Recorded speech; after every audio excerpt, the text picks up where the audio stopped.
calling this meeting at 7:10 p.m. Sorry about the technical difficulties with the audio and video. Welcome everyone to the July 7th, 2026 Millbrae Special City Council meeting. City Clerk, roll call please. Councilmember Nguyen. Here. Councilmember Riley. Here. Vice Mayor Fung. Here. Mayor Rinaldi. Present. 4 members City Council are present. All right, thank you, City Clerk Tran. And now, if you can, please stand for the Pledge of Allegiance.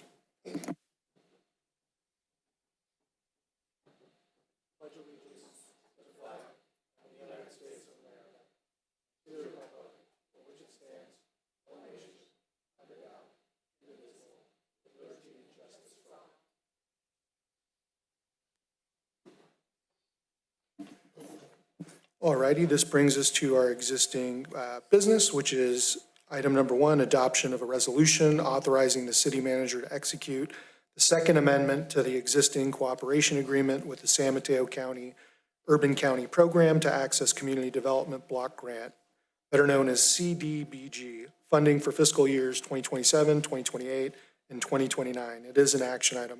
So if Mr. Brad Meisner, Community Development Director, could please come up and report. Thank you, Mayor. Appreciate it. Good evening, Mayor, Vice Mayor, and fellow council members. And for the public, I am Brad Meisner, the Community Development Director here for the City of Millbrae. So our first item, as you mentioned, is the adoption of a resolution that would authorize our city manager to execute a contract with the County of San Mateo for a cooperative agreement that relates to Community Development Block Grant Fund for the next 3 years.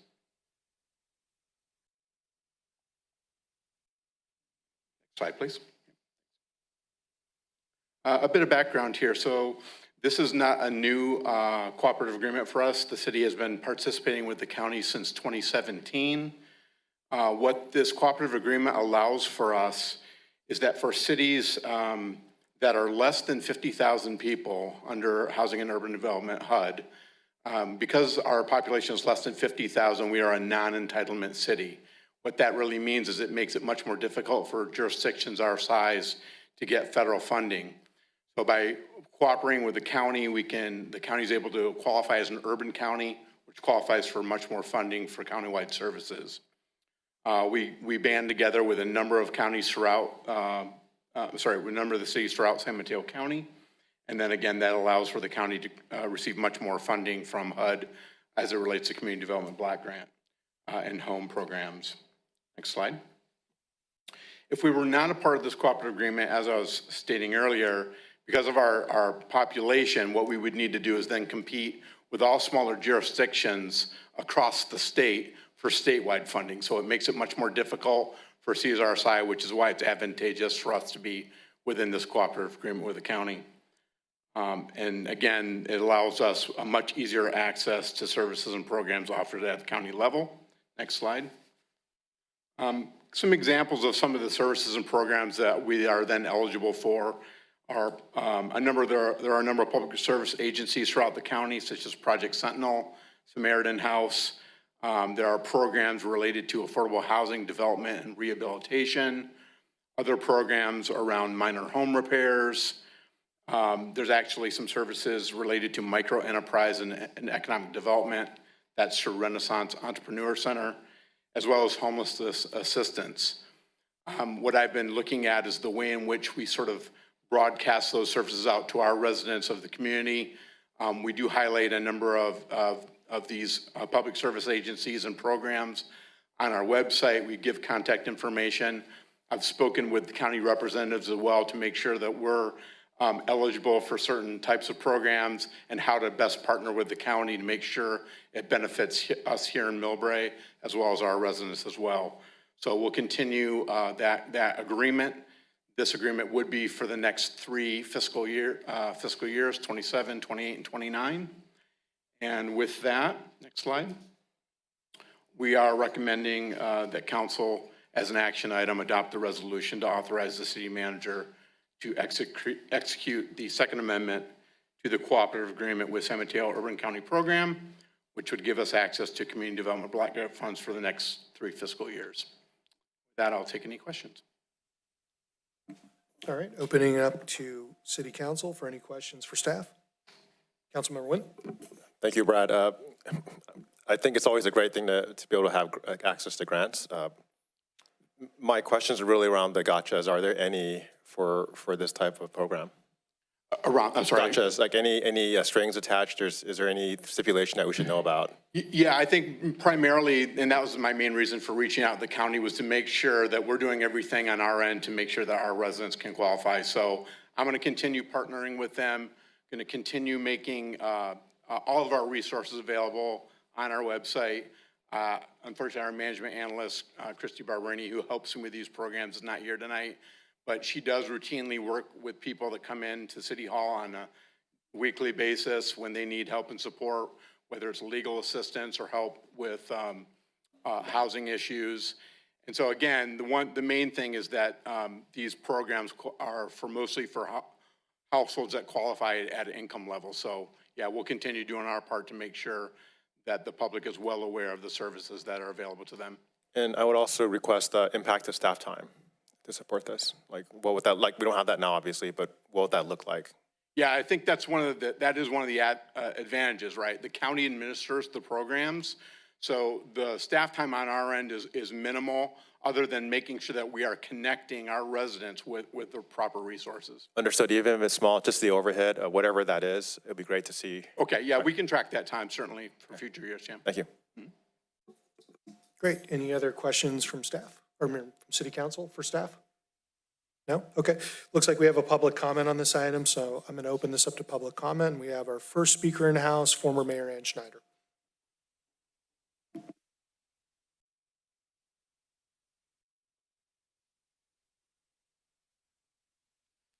Good evening. Ann Schneider lives on Palm Avenue. First, I think this is great. I'm really glad to see this, but I'm going to give you some howevers. I've had long talks with my time when I sat with you of where CDBG funds could be used in Millbrae. Other cities use them for a range of things, from bike pedestrian pathways to improvements of public buildings and things like that. It's not just to help low-income people. In fact, if you read the Daily Journal carefully, you can see how the 4 big cities that get direct CDBG funds publicize how they use that money every quarter. So it's a very transparent public process. I also, because I tend to like this stuff, watch the meetings that the Measure K committee under the county holds. That's Measure K and home funds and how they use those funds.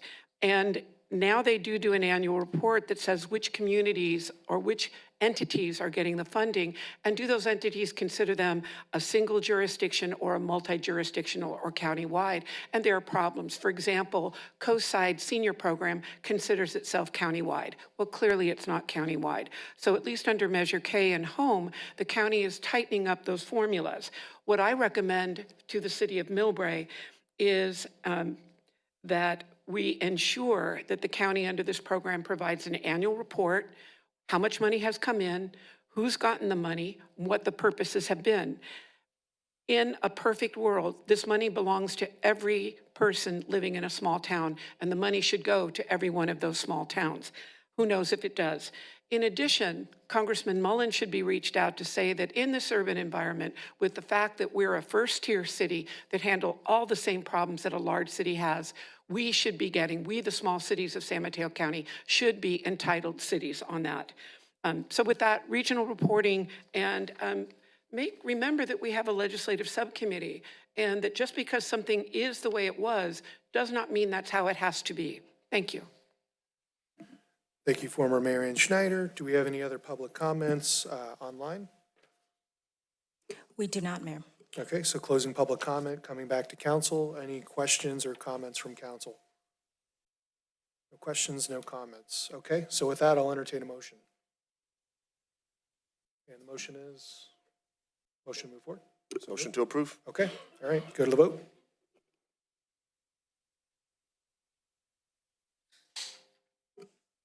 Item number 1 passed by a vote of 4-0. Okay, and this brings us to item number 2, which is adoption of a resolution amending the fiscal years 2025 to 2027 for capital improvement program and authorizing award of the Aviador Bridge interim shoring project.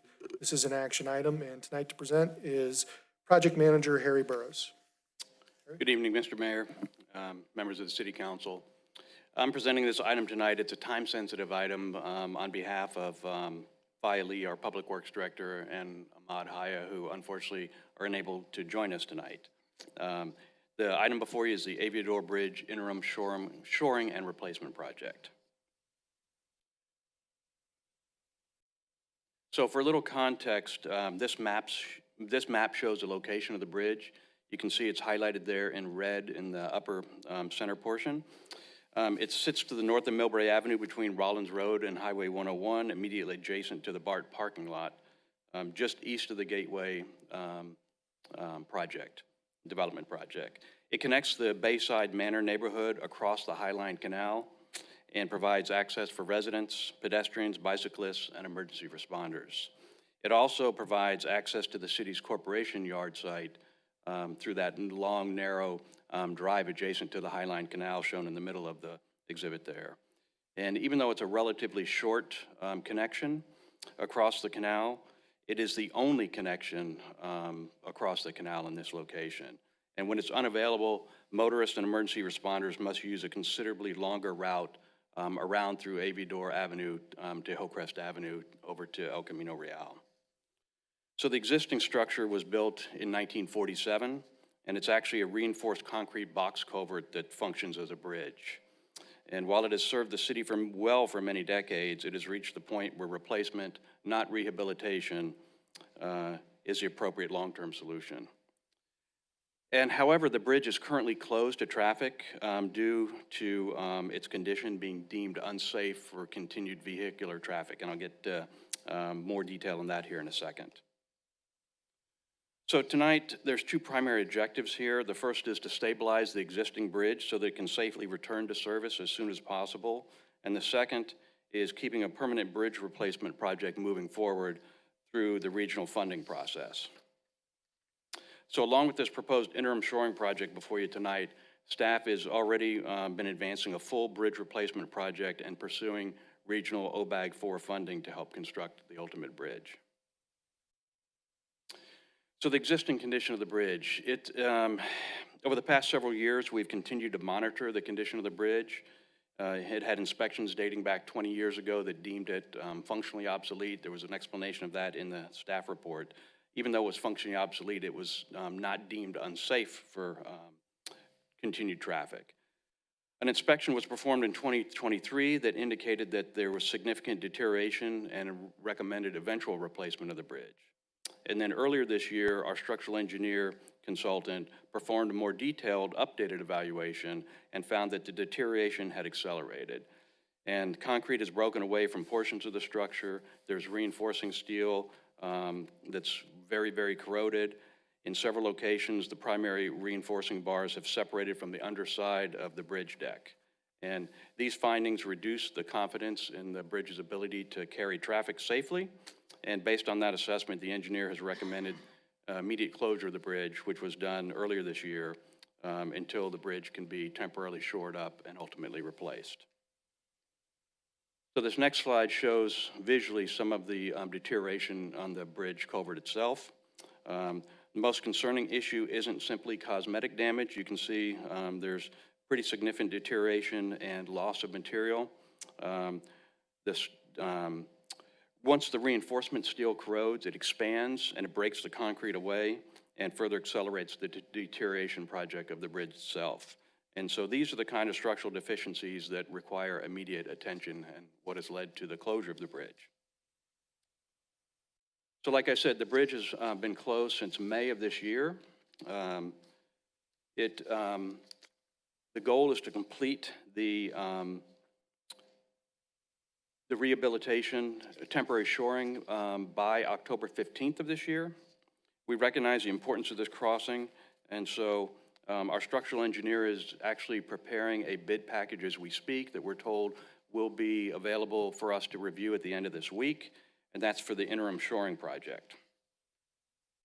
So our target, like I said, is to have the shoring installed and the bridge reopened by October 15th, which coincides with the official start of the rainy season. More of a calendar event than anything else, but it is recognized as the start of the rainy season.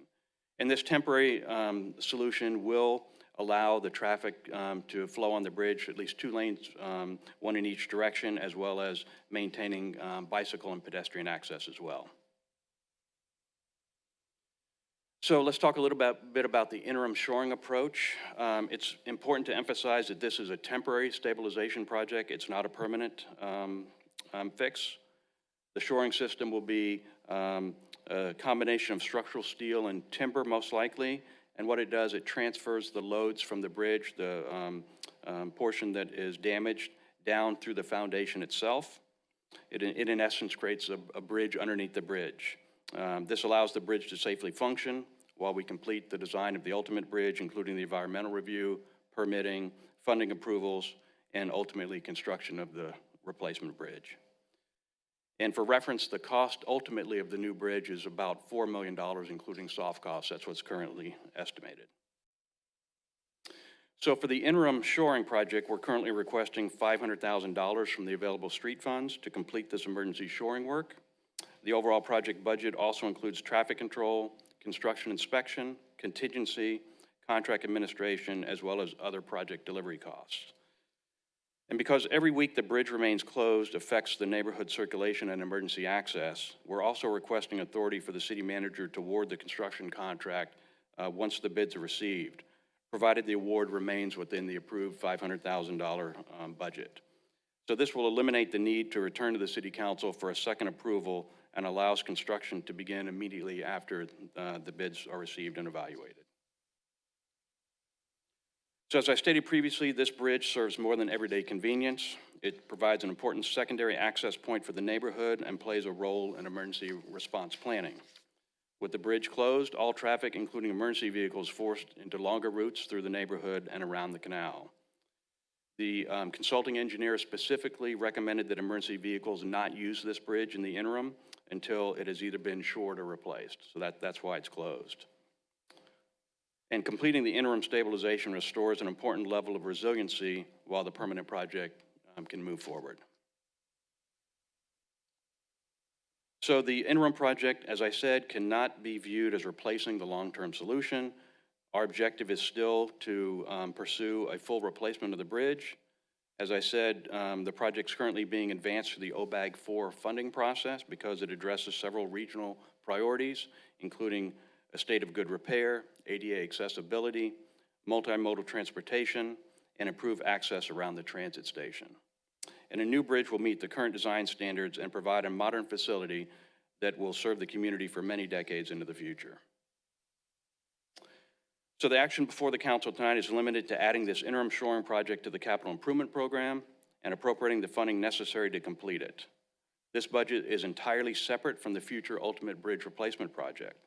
By establishing this project now, staff can proceed immediately with the procurement, construction, and continue pursuing the outside funding for the permanent replacement. So tonight, we're requesting 3 actions from the council, and as I stated at the beginning, time is of the essence for this project to proceed. The first action is to approve the CIP amendment and appropriate $500,000 in street funds. Second is to authorize the city manager to proceed directly with awarding the construction contract to the lowest responsible and responsive bidder within the approved budget so we can avoid unnecessary delays. And finally, we're asking that council continue supporting staff's effort to obtain the OBAG funding and advance the permanent replacement project. So together, these actions will allow us to restore this important community connection as quickly and practical as possible while keeping our long-term infrastructure investment moving forward. So with that, I conclude the presentation and welcome any questions. All right, moving back to council. Are there any questions from council for staff? Yes. Vice Mayor Fung? How long would this temporary fix last? It should last a minimum of 3 years, but depending on how often it is monitored and inspected, it could last up to 10 years, believe it or not. Yeah. As a temporary it's solution? It's not ideal, but you know, the goal is to get the permanent bridge funded as quickly as possible and constructed, but it can serve longer than just a very short time frame. But it, like I said, it does require some pretty stringent inspections and monitoring of the interim shoring. And with that fixed, that Aviador will be able to stay open year-round? Yes, although it has been closed periodically, or I guess through what we call the dry season, the summer season. With the wet season, I'm sorry, the summer season, due to concerns from the residents for cut-through traffic. We keep it open in the winter seasons as much as possible to provide an alternate means of ingress and egress out of the neighborhood in case of large storms, so that they're not solely using the Hillcrest undercrossing. But then with the final bridge or permanent fix, which is the replacement of the bridge, I mean, I would imagine that becomes a secondary permanent ingress egress, correct? That is correct. And then I think it's a policy of the city to determine whether they want to close it based upon request of the neighborhood or not, periodically. I see. And is that something that need to come back to the council for a decision, on a policy decision, whether or not that bridge stays open year-round in the future? Yes, the request from the neighborhood, we can bring that back to the city council to determine whether the bridge stays open or not during the summer months. Again, as Mr. Burrows said, a lot of the neighborhood residents want to avoid the cut-through traffic through the neighborhood, so that's why we have it closed during the dry months. Yeah, it's like anything else in the public arena. I mean, 80% of the people are happy and 20% are not. But the reality is the secondary egress as for emergency access, not just for the winter months, obviously. Not just for the rainy season, but in and out of that neighborhood, emergency vehicles, first responder can get there quickly. There's certainly a value there, a necessity, not just because of the rain. There could be other reasons where that access is certainly valuable. So I think this is something, otherwise, why are we investing our grant funding and staff time to getting that bridge replaced? Obviously, we do see a value to that secondary access, and it's important to the neighborhood. So I think if we're going to do it, we need to do it all the way to make sure that this stays open and be accessible as much as possible. So. Yeah, and just one point of clarification. In the past, when it has been periodically closed, it's been closed with temporary bollards that are actually knockdown bollards that police and fire in emergency can, access the neighborhood in case of an extreme emergency. Yeah, the bridge is open 24/7 for emergency vehicles. I think the important thing, Mr. Mayor, as you brought up, is, the reason for the interim is to ensure that if there is a fire engine, emergency vehicle, that the bridge doesn't collapse when it's accessing. So that's Safe to access. correct. Fair enough. But, I think that discussions of whether or not that access stays open, year-round, I think this needs to be answered sooner rather than later as we plan forward with these much-needed repairs. So, thank you. So safe to say that having it as a secondary ingress egress is definitely in the long-term planning of the replacement bridge that'll be designed. Do we know when that may come back to council for the policy of whether to leave that permit or not? And I know it's a touchy subject because a lot of folks in that neighborhood prefer having one way in, one way out. But of course, we've had an atmospheric flood quite a few years ago, which led to a fatality. And we know having two entryways and exit ways would be beneficial in the event of an emergency. Yeah, I think we'll bring it back if we're successful in receiving the OBAG 4 grant. Then we'll definitely bring that to the council to accept the grant and with a work plan to move forward with design and bid documents for the permanent replacement. If we do not receive the grant, the OBAG 4 grant, then we're going to have to figure out a plan B for funding the bridge. It is an absolute important element to our circulation in terms of safety to the neighborhood, not only the emergency vehicles access to the neighborhood, but also the ingress egress during storm season. I mean, this subdivision was not designed for this to be a secondary. It was designed as a permanent circulation element. It was only at the request of the neighborhood to close it to, again, avoid the nuisance of the cut-through traffic. And it used to be closed year-round. We opened it up during the rainy season because we thought it was such a safety issue. It's astonishing that it's lasted as long as it has. I mean, this is before Millbrae was even incorporated, Yeah. so. And I think the other important thing to note, Mr. Burrows, is because of the waterway, do we need to receive or do we need to obtain the permits from Army Corps of Engineers and the resource agencies? Yes, we will need resource agency permits for the bridge reconstruction.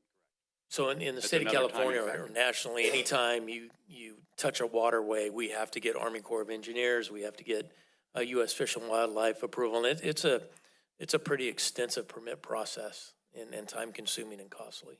Yeah, I remember we talked about this before on a different project regarding Spur Trail, so. Any other council comments? Councilmember Nguyen?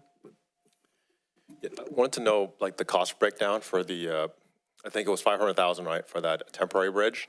Like, maybe go over maybe the top 5, or what's the main drivers of costs for that 500,000 price tag? Yeah, the current estimate, as I understand it, construction estimate, again, we'll know more once we have final plans, but the current construction estimate is about $385,000 of hard construction cost. There's contingency that we put in there, obviously construction contingency, which is typically around 15% until we have a design in place. And then there's construction inspection, contract administration, all of those items are what make up the rest of the soft cost that give us a little bit of cushion with the $500,000 budget. Yeah, obviously the hope is it will bring it in well under that, but we just want to make sure that we get enough authorization to proceed with the project and not have to come back to the council. I see. Was maintenance part of that estimate, or is that separate? No, that's separate. That's separate, okay. And maybe that's something we could understand better as well for the 3 years or whatever it's supposed to be. Yeah, it's more inspection and monitoring than it is maintenance, and that's probably a periodic thing, twice a year. Okay, great, thank you. Sure. Councilmember Riley? Hey, Henry, you mentioned there's a 44 million, is that one is for the new bridge, right? Then also I see lots of funding. There's no grant. Can we get a grant? Well, that's what we're pursuing is the OBAG funding to help pay for the cost of the bridge. Okay, so the funding, which is grant, Correct, we don't have to pay back. correct. Okay, great, thank you. And just for the public's knowledge, city staff, keep me on point here. The OBAG 4 grants were due on June 30th, so we applied for the OBAG 4 for the specific project. That's my understanding. Yeah, correct.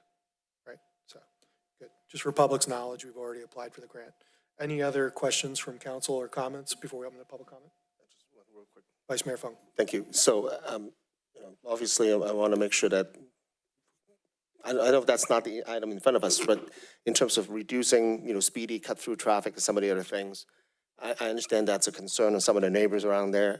There might be other ways that we can put in some other methods, right? Traffic methods that potentially reduce the amount of speedy cut-through traffic without just blocking this, the entire bridge in its entirety, blocking the access in its entirety. So something to think about as you move forward here, that how to, reduce these speedy traffic a bit, but yet maintaining that access to be open year-round. So, thank you. Thank you very much. Thank you, Vice Mayor Fung. Any other comments from him? Okay, perfect. So we're going to open up the public comment now, and I have former Mayor Ann Schneider as our first and now speaker.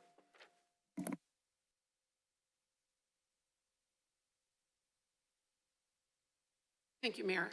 Ann Schneider, Palm Avenue. Hadn't intended to speak on this one. However, I am doing research into Millbrae's history, including the history of regional agencies and its impact on Millbrae. That includes 4 public records acts to 4 different entities in San Francisco. Just to bring everybody up to speed, Highline Canal was built by SFPUC for the expansion of SFO, possibly, but I don't have the documentation yet, for when SFO and San Francisco asked for Old Bayshore to create 101 and moved 101 right next to our 2 Millbrae neighborhoods. In that case, SFPUC has clearly built the Highline Canal. Now, Aviador was the original road in the original layout of Bayside Manor on that. And my research, but it is unfinished right now, says, and part of this can be confirmed with Brian Perkins of Jackie Spears' office, that because Highline Canal was created to drain Millbrae because the airport took away our creek's access to the bay, that they are responsible for reconstruction of certain things. For example, Brian told me when he worked for Congresswoman Spear, he was able to get Caltrans to cover the cost of flooding on the west side of 101 in certain jurisdictions. What this means, it's too late for the OBAG grant. What it could mean, it would have been great to get support letters from SFO, SFPUC, and Caltrans for the OBAG grant, because really this is a prime example of regional agencies using sovereignty over a small community on that. Maybe there's still something to do with that, but those are what my research says, that there should be funding for that. It'll take at least another 30 days to get the information back from those 4 entities. San Francisco divides its record keeping into many other places. A lot of the records of the construction of the airport are kept at the National Archives, which is now closing, and it's just in San Bruno. So another thing for us to advocate for is keeping that entity here in San Bruno. Thank you. Thank you, former Mayor Ann Schneider. And do we have any online speakers that would like to speak? We do not. Okay, so we're closing out public comment, coming back to City Council. Quick question for staff. Do we have time to adjust or amend whatever we submitted to OBAG for with maybe letters of support from SFPUC or SFO if we reach out to them? I'm going to have to look and find out, and I can get back to you on that. Yeah, I'd recommend we do that just in case, because if we can, might as well do it. Yeah. I think it would be helpful to get the grant. Perfect. So with that being said, I'll entertain a motion from council here. Got a motion from Councilmember Nguyen and a second from Vice Mayor Fung. To the vote.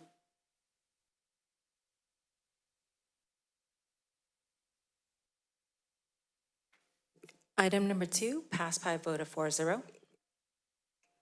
Okay, moving along into new business, we have adoption of a resolution establishing an interpretation of the city's term limit provisions regarding successive city council terms, the required break-in service, and the eligibility to seek reelection to the city council. This is an action item. So we have Tom McMorrow, who's special legal counsel, to present the report. Mr. Mayor, before we hand it over to Ms. McMorrow, I'll just tee this up a little bit and provide Sure. some background here.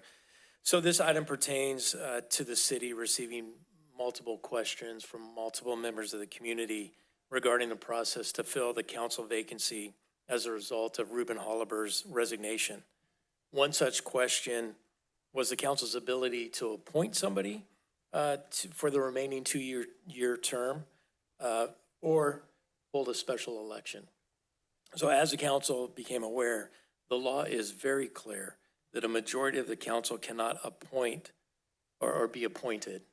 And since both Councilmember Riley and Councilmember Nguyen were appointed, the council's only choice under the law is to hold a special election this November.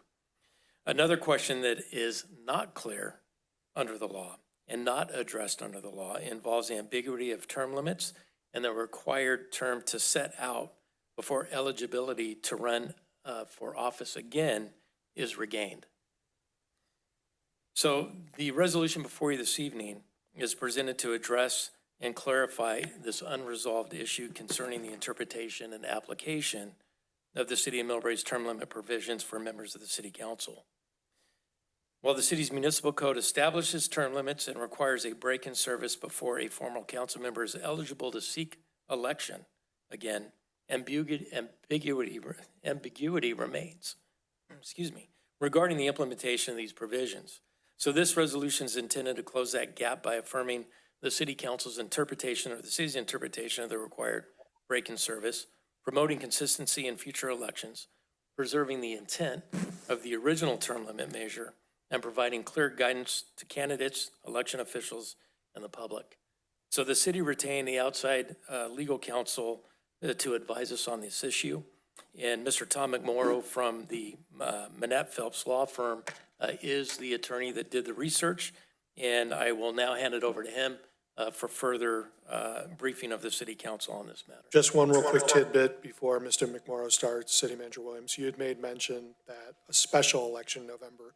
Just want to be very clear for clarification that it's the general election, It not a is- special election. For the record, it is a special election for District 3. It is a general election for Districts 2 and 4, but it is a special election to fill the 2-year remaining term of Stand Councilmember corrected. Oliver. Thank you. So, Mr. McMorrow? Thank you, Mr. Mayor and council. As City Manager Williams noted, I'll just do a little bit of a reprise of some of what he talked about. The issues I was called about came up for 3 reasons. The city attorney happened to be out of town, and I had worked with Millbrae on some other similar issues.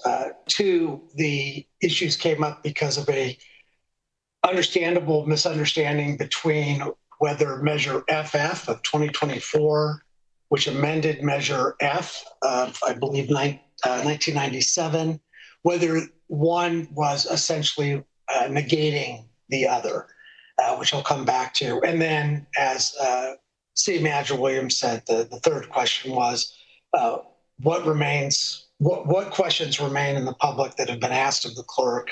And the one that came up repeatedly was, what is the term that you have to sit out to be eligible again to run after you've served in the successive terms allowed under the term limits law? On the first question, Measure FF and Measure F, Measure FF simply amended Measure F. This is no other change. It simply said, instead of Measure F, which said you may serve 2 successive terms, 4-year terms on the council, so 8 years, before term limits comes into effect. And under Millbrae's term limits law, term limits come into effect only for the purpose of taking a break. So you can't run for that 3rd successive term. Under the original law, you have to take a time out, a break period. All the policy reasons you would think were what were in the history of the measures, and that is to encourage others to participate in the process, bring in new voices, things like that. What FF did was it added, and it didn't change anything except add a 3rd term. So under F from 97 to 2024, it was you cannot serve more than 2 successive terms, 4-year terms as a council member. Under Measure FF, adopted in 24, you can now serve 3 successive terms as a city council member, which is up to 12 years before there is this break. Under the law before, and it continues now, there is also a provision that accounts for a 2-year, how you would handle an appointment and how their term would be counted, or a special election at basically the 2-year mark as you add here, what the former mayor resigned. How would you handle that? The question became problematic because when you actually looked at what the city had been doing historically, it wasn't clear whether or not that 2-year mark that is called out in the statute actually is intended to address somebody who was termed out under the statute previously. So it's a lot to say, gets complicated, but the answers are pretty easy. The city has adhered to a process where when somebody meets the term limit requirement, so we'll just say for now, the 3 successive terms for ease of understanding, they sit out a period of time. What the measure does not answer, what the ordinance does not answer, is what is the length of that period of time before somebody can rerun, because it's simply a break in service. It's not a requirement that you not run again. Historically, for the city, it was a term. And at one point in its history, a term was basically 2 years. In more recent years, because of the California Voting Rights Act, it's 4 years. So a term has been a term tied to the length of service on the council at the time. The council then asked, okay, if term isn't defined, and this is our practice, this one term, define it as whatever the term is equal to. How do we address that question that the clerk and others are getting? How long does somebody sit out? And the answer isn't easy. One, which this council was initially interested in doing, was do you go back to the voters? And you absolutely do. You can't amend the ordinance that was adopted by the voters without going to the voters. The issue there for this election cycle is that you can't do that in time to address the questions being raised at the moment. So at some point in the future, I would imagine the city council will go back to the voters and define the break period. But right now, it's silent. Then the question became, well, if we remain silent, if we don't respond to the questions, is there an issue with that? And I spent some time on that. And when I came back to the council was with the following. If there was not a practice, if the city sort of did what it did based on who the city manager was or the time, the individual time that the issue came up, that kind of thing, if there was not a consistent practice, then you would probably remain silent. And the reason you remain silent is you couldn't point to any consistency with how you've interpreted the term limits measure. The council wasn't thrilled with that answer because they felt like the community was asking for an answer and wanted to know if one could be provided. And that's where I explained the option you have available to you now is to pre-filing, which I believe is July 13th is when the filing begins. You can define what you understand based on your pattern and practice, the term limits measures mean for purposes of that separation from service. And based on the pattern and practice that I reviewed, and I spoke to quite a number of people, the city has always observed a term. It's not in writing anywhere except in the code section, the ordinance, but a term. And historically, that term for a time meant 2 years, and more recently, 4 years.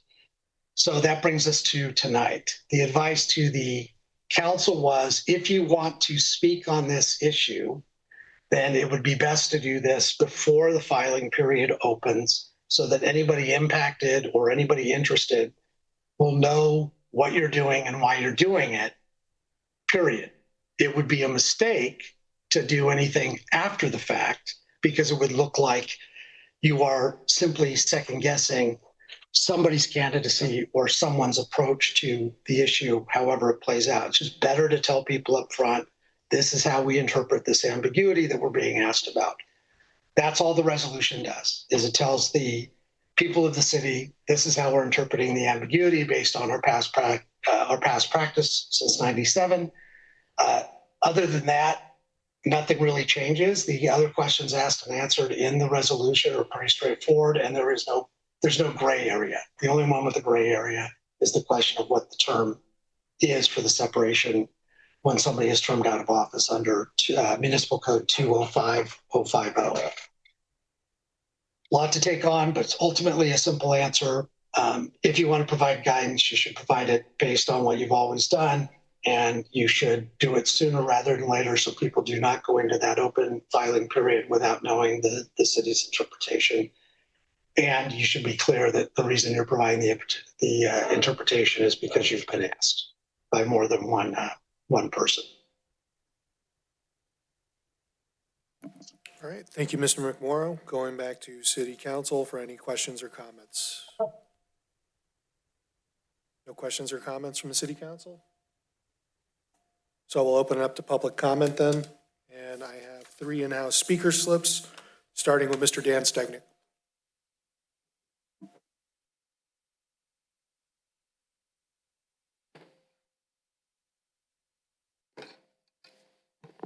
Greetings, supervisors. It's good to be back here. I believe I was here on October 8th when Sissy Riley and Councilmember Bob Wynn were appointed. I remember at the other building on December 10th, 2024, beautiful ceremony. I think State Assembly member Pappen was wearing a pair of bright silver shoes, but when they handed off the baton to Mr. Rinaldi, Mr. Holliber, and the good Mayor Fung.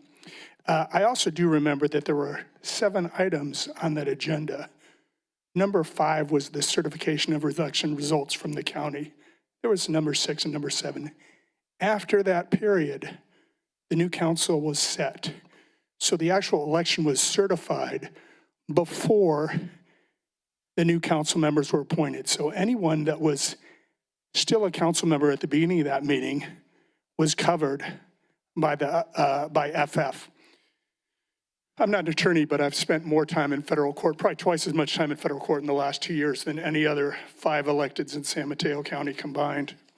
The very first agenda item, 12/10/2024, was commendation for Sheriff Carlos Tapia. That gives you an idea of how long ago this was.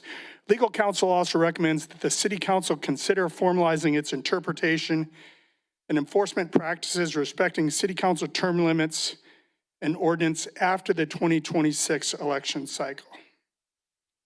That's because you're a general law city. Independently, you have no voice on this, period. It has to go before the voters. It was difficult to hear the attorney who was commenting, but he is completely wrong. The correct action is to remain silent on this. And his provision of the historical pattern of Millbrae treating this is actually statistically incorrect.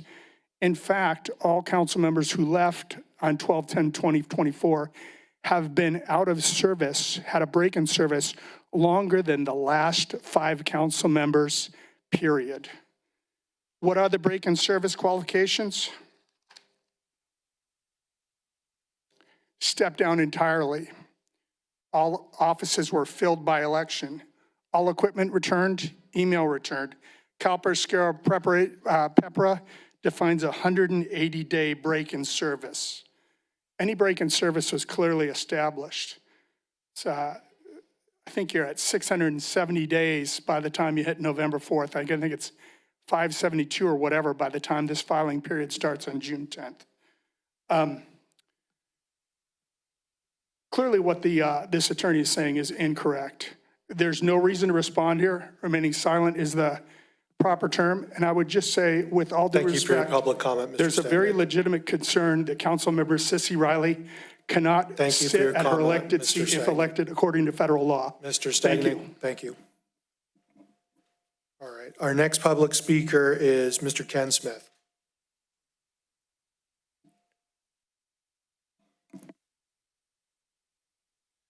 Good evening, council members, staff, and residents.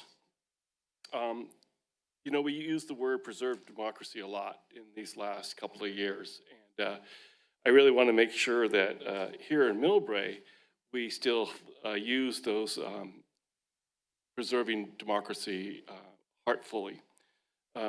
So I guess what my point of view is that the break in service is really not existent in any length or term, and I think that we really need to ensure that all residents have an opportunity to voice to their elective council members so that we can have a fair interpretation of what our residents want in Millbrae. And right now, we only have 2 elective members on the council. We have 1 missing seat and 2 appointed. So it's really not fair to the residents of Millbrae at this point to move forward with this. Now, don't get me wrong.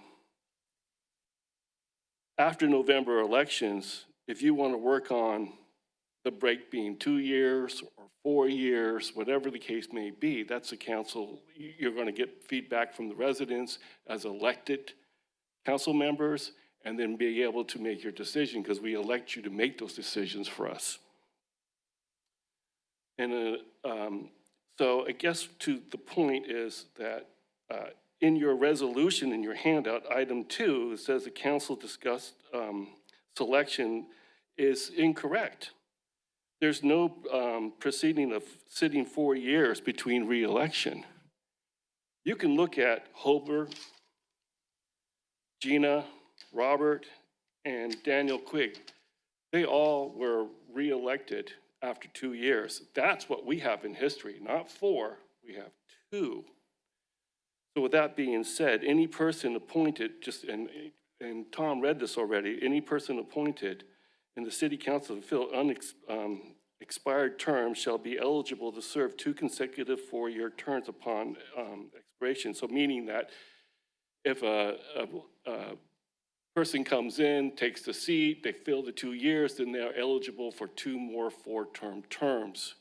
So it's really confusing because this information's in all little different pieces in our ordinance. And so you really have to do a lot of deep diving to find all the pieces. So it took me a long time today to go figure this all out to make it so we can figure it out. But even on our website, it says Hobler was the first elected to the council in 2013 and re-elected in 2018 following a mandatory 2-year hiatus due to the term limit. There's no mandatory here. Thank you, Mr. My Schmidt. time's set up. You get my point, though. Thank you very much. Thank you for your comment. Appreciate it. And this brings us to our last in-house speaker, former Mayor Ann Schneider.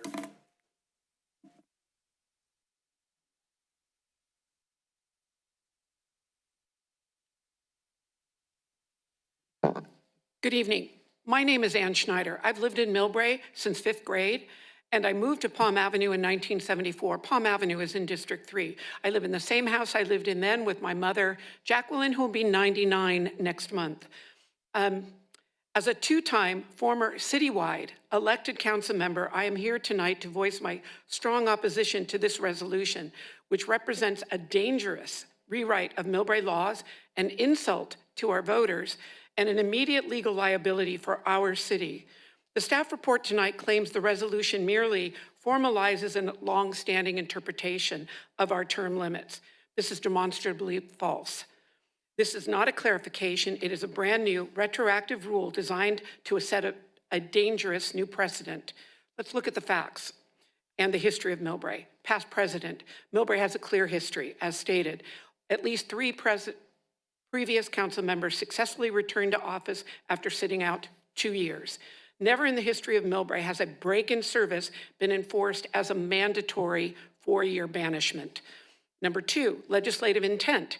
In 2024, I drafted the text for Measure FF at the direction of council. We had multiple council meetings. We had multiple discussions of what this was, and not once did we ever talk about break of service or how long one has to sit out to turn. What we talked about were 3 terms. There has never been a discussion in the last 20 years at least of what it means to sit out for time on that. Official vetting. I have spoken to both the city manager and the city clerk that gave me explicit confirmation that I am eligible to run for the vacant District 3 seat. I have the paper trail to prove it, both texts and emails. The attorney's report admits this resolution is just an interpretation. They are using the word interpretation because they know that a city council cannot legally amend a voter-approved ballot measure, neither F nor FF, without going back to the voters. By trying to sneak through as an interpretation via a 24-hour specially noticed meeting, you are bypassing the legislative process to retroactively disqualify a specific candidate. Furthermore, this issue was not discussed at the May 26, 2026 City Council meeting, where it was discussed by all 4 of you how to fill District 3's seat. Agenda item number 15. And your decision was to go to an election to let the voters decide this. Instead, now you're looking at, with just over 24 hours notice, you're being asked to create a law or a resolution, but to act like a law.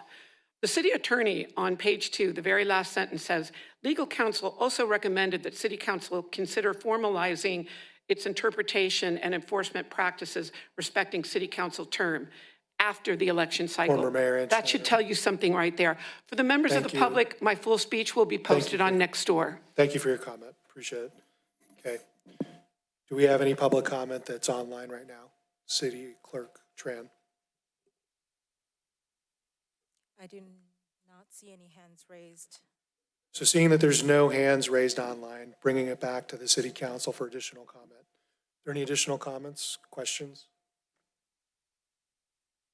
No members here? Okay. So I'll start off. This is a lot to digest within the time period. Looking at this, 2.05.050, term limits for council members, it's pretty clear.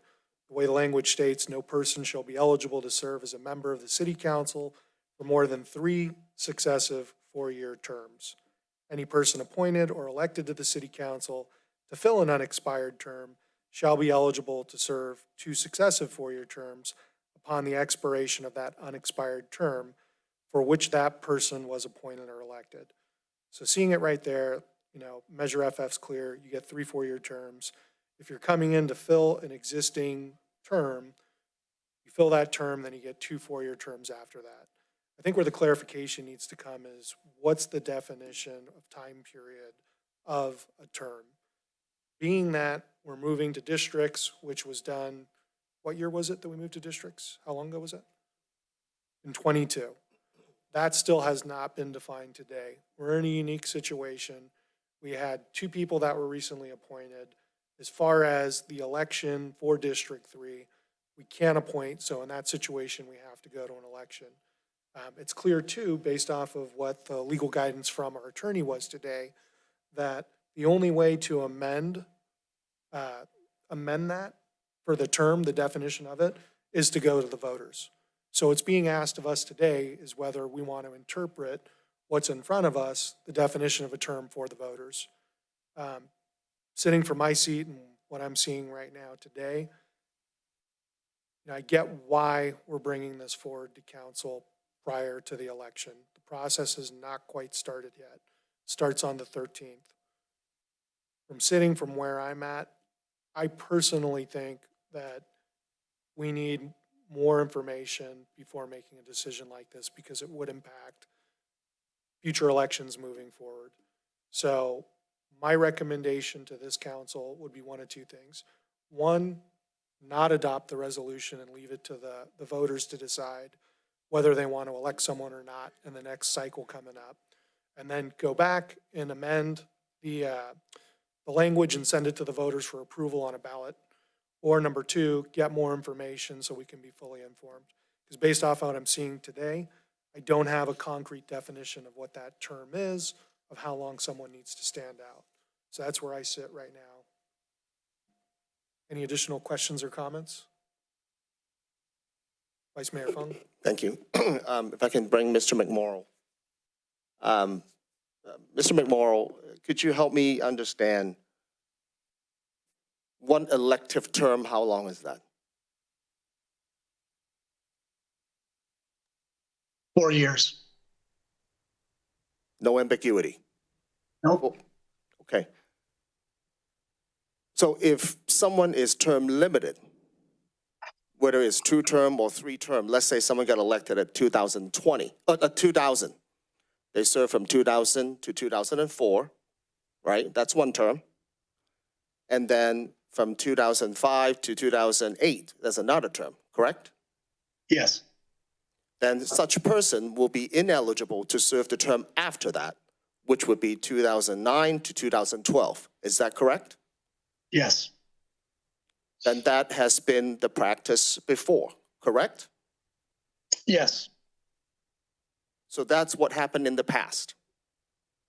And we've established that. So whether it is 2, which is 8 years, and then whether it's 3-term is 12 years, such person will be ineligible to serve in the following term. Where there's some confusions in the discussions in the past where it's a 2-year break. The 2-year break is really not so much of a 2-year break as much as, let's say you get elected at 2000 and you serve to 2004, and then you serve again from 2005 to 2008. You are ineligible to serve from 2009 to 2012 for that term. In its entirety, you're ineligible to serve because that's the presidential track election. But you can go on to the midterm track where another term would open up, a different term opens up in 2010. And you will run, and someone else could run for that. But then essentially you'll be serving in a different term, which does not violate the term limit. So I think that's kind of the understanding that we all need to have as we progress with this conversation, what this all means. And I think from a voter's perspective, when someone is being term limited, I think there's an expectation as to what the intent was, is to allow new council members to be elected so that new ideas can also be brought into this council. So I think that's the spirit at which we need to look at all of these decisions. And one more thing, Mr. McMorrow, if I can just get you clarified on, is this council, do we have a duty to clarify ambiguity in ordinances should they exist? I would word it slightly differently. You are the policy-making body for the city, duly elected as its legislative body. When a question of public policy comes before you that requires someone to address it, and the legislature and or the voters have not addressed it, you address it for the interim. And then it's up to the voter. It's basically up to whomever the choice belongs to officially. In this case, it would be back up to the voters when you went back to them with an amendment. But for the time being, if you think there's an ambiguity that must be addressed, it falls on you to address it. Okay, so we have the duty to address the ambiguities until the voter has a chance to opine on it in the future. So I think the duty falls on this council to ensure that no such ambiguity exists. And that's the job that's in front of us every day. I appreciate your comments, Vice Mayor Fung, but the key word that legal has mentioned is the voters are the ultimate decision maker. And in my opinion, the voters can decide whether to elect someone or not if they're on the ballot. I don't see the harm of someone being on that ballot. If the voters don't want them, they don't have to vote for them. I'm a firm believer of that based off of what we've seen, and my suggestion would not be to adopt the resolution. Let the voters decide. We've gone through a recall with 2 people that were appointed. Right now, with the voters, I feel that they're the ultimate decision makers. They're the ones that are going to change the policy later on down the line from what legal has said. So why not leave the decision with the voters? They can choose for themselves. That would be my position. Any additional comments from council? Councilmember Nguyen. This is I'm just gonna be honest, this is a very tough way to go about, because like there's a lot of ambiguity here, and in my line of work where there's a lot of ambiguity, we don't try to rush the decision, and it sounds like that's what's happening here. There's just a lot of good points from both sides, and I myself, I'm still trying to figure it out. Like there's on one hand, the term doesn't belong to a person, it belongs to the seat, right? The seat has an unexpired term, whoever that sits in. So when we remove that person out, we do have what's considered already 2 years on it, and we also have term limits. It's extremely challenging to figure that out, so I would be more in favor of deferring to learn more or to have more investigation on this topic. Thank you, Councilmember Nguyen. I just have a question for Mr. McMorrow for legal, just for some guidance on this. Being that Measure FF was enacted, does that automatically clear everyone's time to serve 3 4-year terms to be eligible to run again? I guess the question is, what defines a term of how long someone has to sit out?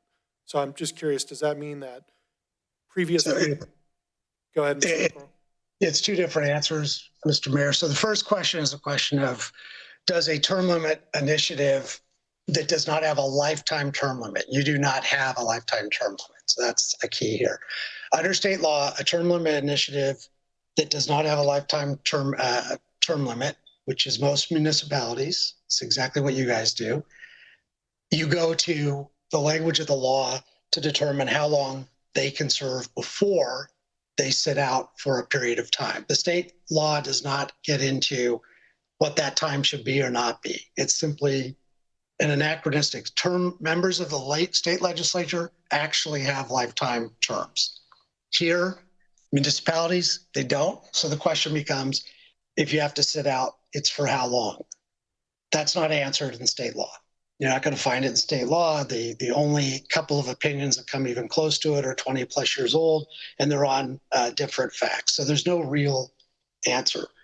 Going to your more direct question, what does term mean? That was the question that was put to the city by a few people. It was not easily answered. As the city manager knows, I went back and forth a number of times in terms of what I was looking at, how we would interpret it. And where I came out is really simple. It's not defined. If you want to provide guidance because there's a question being raised about what that term is, then the best you can do is report how you've interpreted it over the years, which is equal to a term in office, a seat, if you will, a term of a seat, and tell them that that's what you're going to do before the filing begins so that you can have discussions like this tonight. That's the best you can do. You can't say, well, it's 4 years period, full stop. We're never going to bring this up again. That's not what you're doing. What you're doing tonight is putting people on notice, if you pass the resolution, that the best we can do in the face of these questions is tell you what we've done. And we intend to continue to do that until we can go back to the voters and ask them to vote on presumably a definition of term. I don't know what else you can do except remain silent. The problem, as I understand it, with remaining silent is that somebody has run before in the past a number of times and has, is basically raising questions about what this all means. And of course, it's coming up tonight in a different context. But with the contexts are in dispute, they don't match up. Can't have it both ways. The best you can do as the policymaking body is say, this is how we have interpreted it. We're going to continue to interpret it that way for this election, and then we'll go back to the voters. That's the advice. It's not that it's perfect. It's that it's the best you can do under the facts as they are. Thank you, Mr. McMorrow, for the transparency, and thank you for city staff for preparing the packet. You know, the key that I keep hearing in the legal guidance is this has to go back to the voters. They have the ultimate decision-making on what the definition of a term is and if someone's capable to run for their 3-4 year terms or how long they have to sit out for. So my guidance based off of that is why do a temporary fix to tell the voters how we're interpreting it? We can just let the voters speak for themselves. They can vote in this election whether they want to vote for someone or not and speak for themselves, and then put another initiative back on a ballot to amend this to define what a term is. That would be my suggestion. I'd be more than happy to make the motion. Sure, Councilmember Riley. Thank you, Mayor. We are not an attorney, so we needed to listen to our attorney because they are professional. Then their all life is doing with the law. And I believe as a council member, we have a similar duty to close the gap and to address the issue. I'm voted to yes.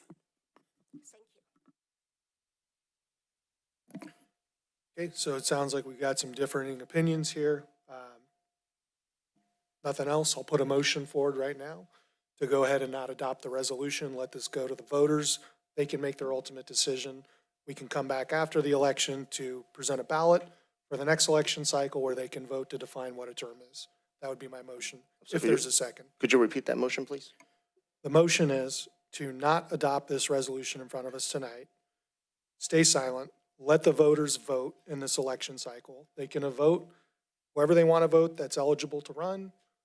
Based off of what the definition is that we have right now, there is no clear definition of what a term is. So let the people vote. They can tell us who they want.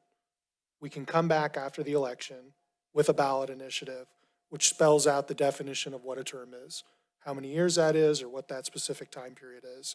But ultimately, at the end of the day, this has to come back to the voters. They're the only ones that can change this. What was being presented in the resolution is a temporary fix. So in short, what's being the motion is stay silent, do not adopt the resolution, go back to the voters afterwards with a ballot initiative, which spells out and defines what the term is of how long someone has to stay out. That would be my motion. If there's a second, or if someone would like to put an alternative motion out there. Sure. So for clarification, does that motion mean a special election for District 3 or special or just a ballot for clarification? So what that would mean is that District 3 would go forward with their election as is. And what we would do is after that election in November, we would propose a ballot initiative with language that would clear up what the definition of a term is. So there's no longer any ambiguity. Because the key to this, as the lawyer said, is that the voters have to decide that. What we could be doing right now is an interpretation with this resolution based off of how we perceive it. But the end of the day, the answer is with the voters. Okay. So that's what the resolution is, or what my motion is. If I may, sorry to do this, but it's the lawyer in me. Mr. Mayor, what your proposal is that we'll remain silent, which is fine, but the council should know, but by remaining silent, it doesn't change the fact of what your past interpretation has been. So if the city, hopefully this never even comes up, but if the city is challenged as to why somebody did or didn't sit out long enough, I don't know of any other way you're going to be able to respond to it, but even if the resolution doesn't pass, but to say, we followed what we always did. It was one term. That doesn't change what you're saying, Mr. Mayor. I just want to be clear to people, it doesn't get rid of this issue. It just makes it, you're not documenting what you're doing. You're going to wait for that fight to happen or not happen. Hopefully it never happens. I think what I'm hearing you say is slightly different. I think you're saying, we don't want this guidance. We're not going to prejudge what we've done in the past. We're going to set this issue aside altogether. For this election, let whomever is on the ballot be chosen by the electors, the voters, and then we will go later to the ballot. So it's not tabling the resolution. It's we are not going to be governed by the past practice. Is that what you mean? Which is fine. I just got to be clear. Specifically, what I mean is the decision is ultimately the voters, which you've made very clear. They're the ones that change what the definition of a term is. In the past, that definition has been 2 years. Now, we can look back, being that we're on districts, and that a term now means 4 years. But according to what we've seen in the past, it doesn't spell out the specific time. So my recommendation is to let the voters make the decision, go back to them with a ballot initiative after the election, where they can actually make the decision of how long a term is. That would be my recommendation in my motion. Mr. Which Mayor, is if I may, to legal counsel, I think there's some public testimony that confuses at-large elections previously, 2013, whenever, versus what happened in 2022 by state law under the California Voters' Rights Act, that no longer is 2 years setting out a term because of at-large elections. It's now, has been discussed, 4 years because of the district election. I just want to clarify that, and I don't know if Mr. McMorrow has any more commentary on that, but I think to be clear, the term is 2 years previously at large. It's always been 4 years, as the vice mayor has pointed out. Now with district elections, it, at least in my mind, solidifies what a term is in the city of Millbrae because of districts. If I may. Sure. I was not aware that there is any ambiguity to how long a term is. I don't think anybody in this city has ever been elected to serve in a term shorter than 4 years. Has there? Our elective term has always been 4 years. Is that not true? That is correct. Mr. McMorrow answered that previously, correct. So I'm dumbfounded to even hear that a term is 2 years. That's never been the case. A term has always been 4 years. And I will challenge anyone to prove otherwise. I don't recall ever seeing an elective term not to be 4 years, to my recollection. So I think we should not be confusing ourselves as to what a term is. There could be multiple terms running in different elections. But now that we're a district, one district only have one elections. Whereas in the past, the city in itself doesn't have districts. So we've got 3 elections in the presidential years and 2 elections in the midterm years, 2 seats available. And so these terms are being staggered in 2-year differentials. That's what existed in the past before district was instituted. After district election, each district is its own election. And there is no more staggering term because each district only has 1 seat. Whereas in the past, the city in itself is one giant district of 23,000 people, and it's got 5 seats available. So let's not confuse the issue of what a term is.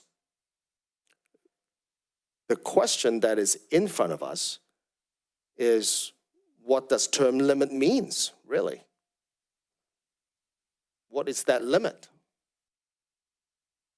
And when we institute term limit, it means someone sits out for the next consecutive term after either 2 or 3 terms. I think 23,000 people in this town, and 85% of the people voted in 2020. And then some 80% also voted in 2024. I would, being someone who is sitting here on this diet, who's the only person that has ever been elected at large, I will tell you that that's what most people expect.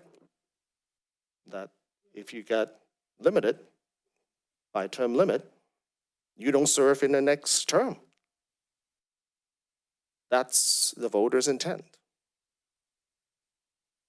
Even though they may not be in the FF, which is exactly what causes this ambiguity and which is exactly why on the dais we're here to clarify today. And so now the question onto this council is, do we not have the courage to clarify that ambiguity?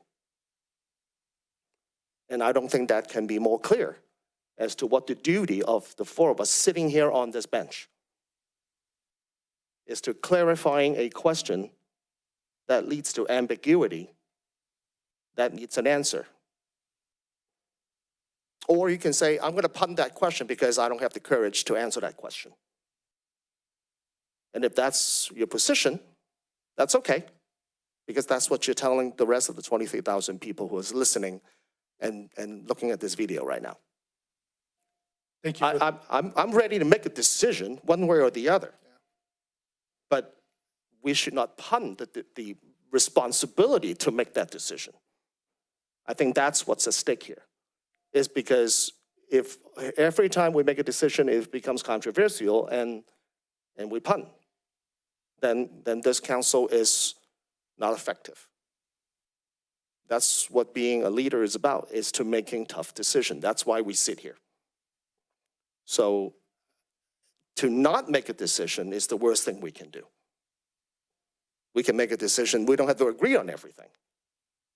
That's why there's 5 of us here, supposedly, is to different opinions from different people in different walks of life, with different life experience, and come to conclusion to tough questions such as this. But it is our duty to act, and it is our duty to provide answers to tough questions. That's why we're here. We're not here to punt. We're here to make decisions. Thank you for your comment, Vice Mayor Fung. Well, points well taken, but at the end of the day, the arbiter of truth is the people. They will decide this. That's clear from the legal explanation. I don't believe this is punting because we don't have courage. It's because we believe in democracy, and the last people that actually make the decision are the people on this, which means we need to have a ballot which defines that. Historically speaking, the sit-out period was 2 years. That's clearly been established when you look back at these things. What's being asked in front of us tonight is if we would like to interpret this for the people and say the sit-out period's a 4-year term. That's the question at large. And quite frankly, listening to the lawyer and his legal expertise, the people are the only ones that can vote on this to change it. All we can do is interpret it at this point. So my stance and my motion still stands. It's not having the courage, it's upholding democracy and letting the people make that decision. That's where I stand tonight, and that's why I have the motion. If someone would like to make an alternative motion, they're more than welcome to. And I appreciate that. So let me just clarify one more thing is, we already made the decision that democracy will prevail. There will be a special election on the first Tuesday of November for 3 districts to have their future representatives to be decided. That, the principle of our democracy, that will be upheld. That does not change. The voter will decide who our next 3 representatives will be. And if history taught us a lesson, I guarantee you that if they don't like who sits here, you know, our voters are very well educated, and then they will implement their term limit before the term ends. We've done this in the past. I'm pretty sure that they're not afraid to do it again. So, you know, we have a duty to our voters, to the residents here, and they put us in this chair because they want us to make these decisions on their behalf. Councilmember Riley, your comment? Thank you, Mayor. Thank you for suggesting to make alternate motion. I believe our attorney, and I think we do have a civil duty to make a decision, close the gap and close the loophole. And I make alternate motion to pass this. Second, please. Any second, please. But point of procedure here, I think Lori needs to weigh in. We have a motion on the floor, this is discussion. I think you need to call for a second on the motion that's on the floor. That's correct. We should call for a second on the first motion by Mayor Rinaldi. If it gets a second, then we call for a second on the second motion. And if that receives a second, then you work backwards and you take a vote first on the most recent motion by Councilmember Riley. So did Councilmember Riley make an alternate motion or no? Yes, I did. You did, and could you repeat your alternate motion, please? My alternate motion is pass this. So your alternate motion is to approve the resolution in front of us in the packet? Yes. Okay, I'll second that Did alternate legal motion. just say that we needed to see if there was a second for the initial motion that was placed? That's correct. So is there a second for the initial motion that I placed to leave this to the voters, who are the ultimate arbiters that can decide this? Well, I for the record, I get the I think you should restate your motion for the record clear, because I don't think what you just said was your motion. So I think My motion is this, that we do not adopt this resolution and that we go back to the voters with a ballot measure that clarifies what that term or that duration is that someone has to stay out when they term out, because it needs clarity. There's ambiguity. That's what the motion is. And when would you like us to go back to the voters with a ballot measure? After the election, there's no way we can do it beforehand. There's not enough time. Well, we can put it on the this November election. Perfect. Well, I don't know. I'm trying to not get ambiguity here. So The sooner the better. So if we could do it on this one, then I would suggest doing it on this one to get it cleaned up. Okay. That's the motion. And then the alternate motion is to adopt the resolution as stated in the packet? Is that correct? Okay. sorry, Mr. Mayor. Procedurally, I think city attorneys weigh in. Was there a second on that motion? So call for a second on the mayor's motion. Is there a second?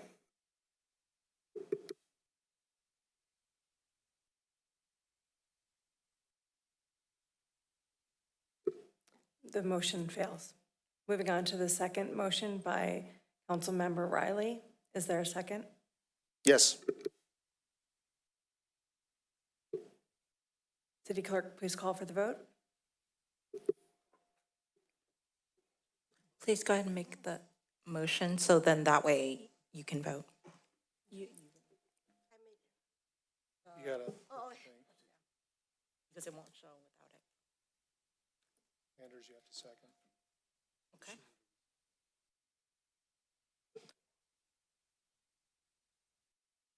Councilmember Riley, this is the motion to approve the resolution, correct? Yes. Okay, and that's the second from Vice Mayor. Would you like to cast the votes?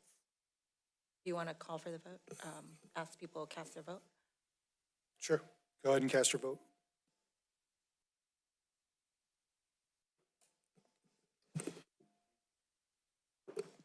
The motion to approve item number 3 passed by a vote of 3-1 with Mayor Rinaldi dissenting. All right, and that ends our council meeting tonight. There's no other further comments on here, and we are adjourning at 8:36 PM.